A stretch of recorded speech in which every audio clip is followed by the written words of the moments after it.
Welcome. This video will explain Kirchhoff's voltage law and go through a simple example that shows how it can be applied. So the idea behind Kirchhoff's voltage law is that the sum of voltages that you encounter as you go through any closed path in a circuit is equal to 0. So to give you a more concrete idea of what that is, I've drawn some circuit here. It has a 10-volt source. It has a component, or it has components with 4 volts across them, 3 volts across them, 1 volt, 9 volts, and 5 volts across them. And I'll draw a closed path through the circuit. We'll start with an ugly color. So suppose I go this way, and then coming to this junction, I go down, and I go around like this, and back up through the source to where I started. So that gives me a closed path through the circuit. And as I go along this closed path, again, we'll assume we're starting right here. As I go along this closed path, I keep track of the voltages that I encounter. And if I encounter a voltage going from a higher potential to a lower potential, as I would here, so this is higher potential to lower potential, I write it down as a positive voltage. So the first voltage I encounter is 4 volts. Okay, now I turn the corner, I encounter the 1 volt drop, and again I'm going from higher to lower potential, so I can say that's 1 volt. Then I encounter the 5 volt drop, so I'll write that down. And now I come all the way around the circuit, back up to the 10 volt source, and now I'm going from a lower potential to a higher potential. So I write this as a negative 10 volts. And Kirchhoff's voltage law says that the sum of the voltages like this that I've encountered will be 0 volts. And you can see that in this case 4 plus 1 plus 5, that gives me 10, minus 10 does indeed equal 0 volts. Well, let's try a different path through the circuit. Okay, again starting up here, I'll go through this load, and now I'll go around the other branch. And then keep coming along, back up through the source. Okay, and so on this path I again encounter the 4 volt load from plus to minus. The next load that I encounter is 3 volts, but now I'm going minus to plus. So that's going to be minus 3 volts. I encounter 9 volts, and then I go all the way around and get the source 10 volts, and this does again equal 0 volts. So this is pretty cool.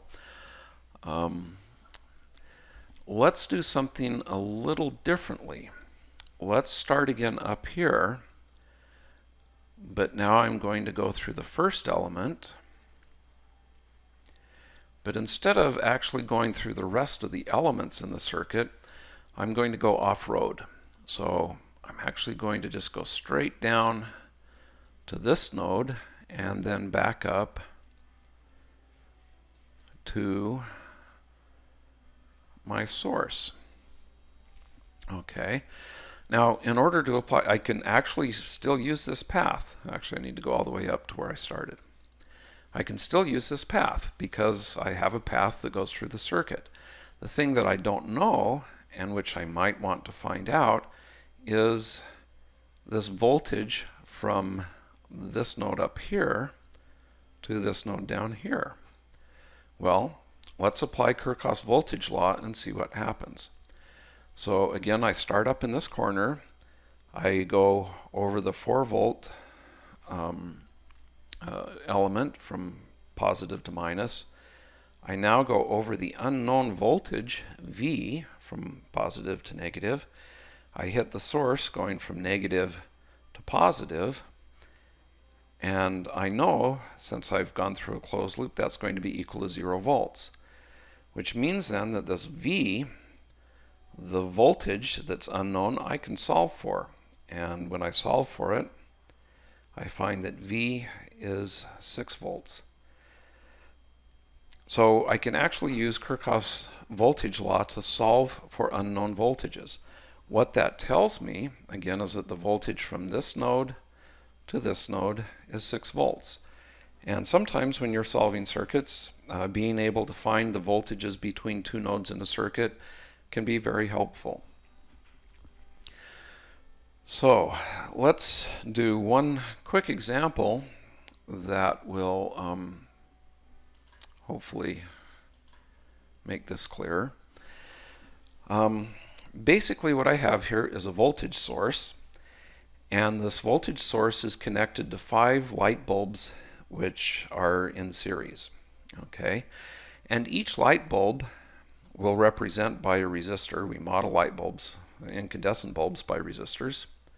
So each of these guys models a light bulb, and I know that the light bulbs are designed to work with 2.4 volts across them. So the question is, if I have 5 light bulbs connected like this, how large do I need to make V sub s in order to give the light bulbs the proper voltage? Well, again, I can apply Kirchhoff's voltage law. So I'll start up in this corner, go this direction, around the loop, and in this circuit it's actually pretty easy to tell what the loop should be because there's only one loop in the circuit.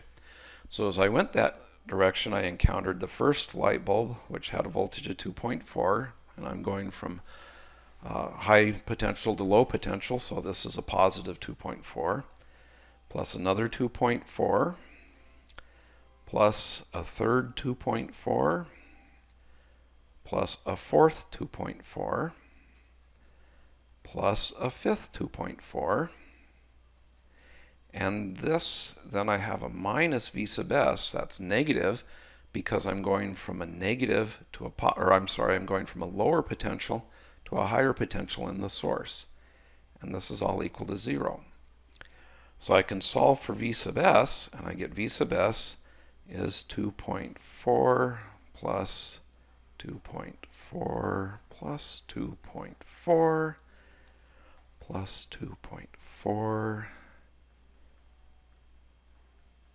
And when I add these guys together, I get 12 volts.